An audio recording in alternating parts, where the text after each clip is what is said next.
গাছগুলা দেখিস? আমি এরকম সাদা জবা ফুল গাছ কোনো জায়গায় দেখিনি। আসসালামু আলাইকুম। আমি আজকে একটা নার্সারিতে এসেছি। তো নার্সারিতে এসে আমাদের যে কাজ, মহিলাদের যে কাজ, সেই কাজ শুরু করে দিয়েছি।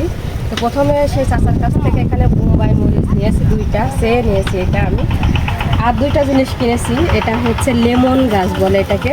এর পাতাটা কিন্তু খুবই সুন্দর, স্মেল আসে, একটা লেমন লেমন স্মেল আসে। এটা দিয়ে চা বানিয়ে খেলে নাকি খুবই টেস্ট লাগে, আর বিভিন্ন রকম জিনিসের ভিতরে দিলেও খুবই ভালো লাগে। আর এটা হচ্ছে চুইঝাল গাছ। চুইঝাল গাছটা একেবারে ধরেই কিনে নিলাম, যাতে প্রত্যেকটা জিনিসের ভিতরে, মাংসের ভিতরে ভালোভাবে দিতে পারি, সেই জন্য নিলাম এটা চাচার কাছ থেকে।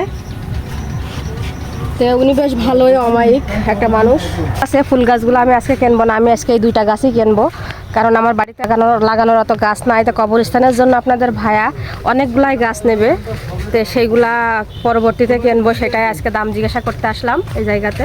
পরবর্তী ভিডিওতে সেগুলা দেখতে পাবেন।